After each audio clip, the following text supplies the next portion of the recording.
Pike will open it up with an opening statement. Just give Michigan State a ton of credit. And Coach Izzo does a great job. They really shot the ball extremely well. I really thought we could defend them, but we transition hurt us, and you know, we got some good looks too. And you got to make a few on the road, and you got to play better than that on the road to beat a Hall of Fame coach with the fan base here and tough place to play. I liked, you know, our effort. Out rebounded them. We got a season high 18 offensive rebounds. You know, we did some good things. Beat them at the free throw line. Got more points there, but you know, just 12 for 22 they shot from three-point land. So you're not going to be able to withstand that on the road in this league. But credit to Michigan State. They play hard. They're really good. They're well coached, and their guys got it going today. First question right here.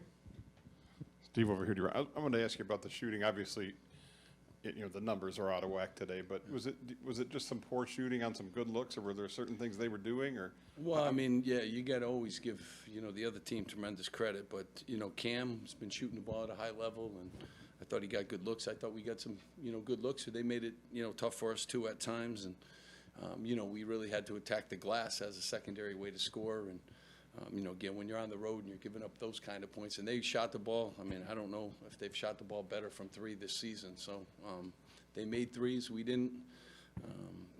You know, I love my team.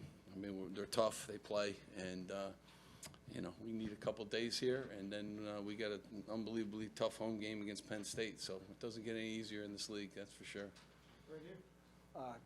Can you share what you wrote or had about Kohler in the scouting report and what you saw from him tonight? Yeah, good, you know, good young player. Yeah, I like his ability to catch the ball and score around the basket, and you know, they got really good minutes out of him today.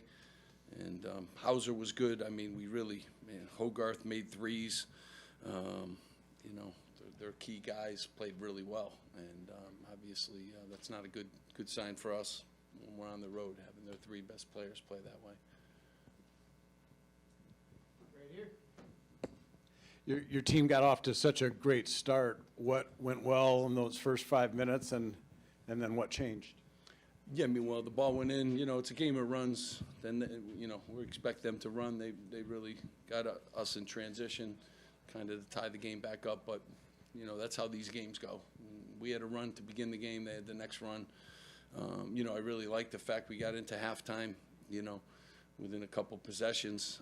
But just we're never able to get over the hill here, and you know, it's a good team. Steve, you mentioned about the 18 offensive boards. If you looked at this box score and said 34-20 in the paint, 15-4 in second chance points, and that edge on the offensive glass, I would imagine you would think that you guys would have been right there and won this game, right?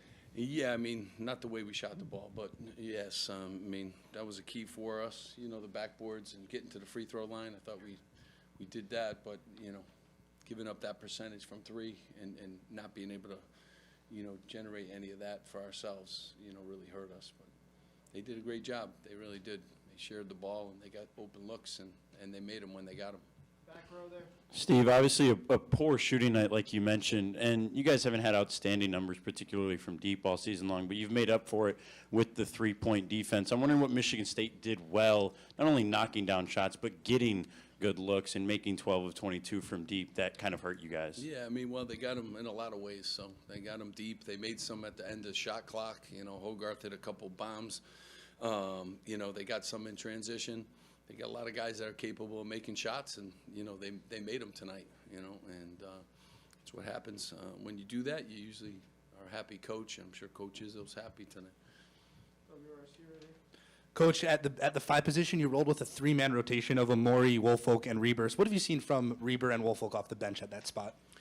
Yeah, I mean, you know, first I'd like to have Cliff on the floor as many minutes as I can. Obviously, he had another double-double tonight, and you know, he's a problem in there. He'll block shots. He does a lot of things for us. So those other guys don't have a lot of opportunity, but you know, Wolf is physical, and Dean can shoot the ball. You know, I'm very confident in those guys. So luckily for us, Cliff hasn't been in any foul trouble. But those guys are very capable, both of them, you know, of really helping us. Any more here? Coach, since your arrival at Rutgers, this program has kind of been on an upward trajectory with the rankings and the recruiting classes and so forth. Would you mind expounding a little bit on the optimism of where this program is heading? Is this a little bit of how you envision things when you arrive? Well, I'm just, I got great assistant coaches, Brandon Knight, Carl Hobbs, TJ Thompson. Those guys do a great job. And, we just continue to, just plug away. I mean, when I took over the job, we were in 14th place, and that's where we were. And, it's a real hard league to move up the board on. And, I got some guys that took on the challenge. They took on a challenge of coming to a program that hadn't been to the NCAA tournament, and they wanted to be a part of that. Paul Mulcahy, Caleb McConnell, Cliff, those guys. And, they continue to take on challenges. This league is full of challenges. Everywhere you turn, you have teams that, are elite, well coached, and great fan bases. So just keep plugging. Try to make sure our kids are all graduating. It's a great university. We got a brand new practice facility, and I got great assistant coaches. So, try to just keep that thing rolling, and kids get better that come in our program, and, I'm proud of that, but it's the work that they do that makes them get better. Coach, it's funny that you mentioned that. I asked Tom this question a while ago, but I'd like to hear your opinion. What do you think it's going to take to win a Big Ten conference that's so competitive? Yeah, I mean, it is just a gauntlet of teams and travel and different styles and coaches.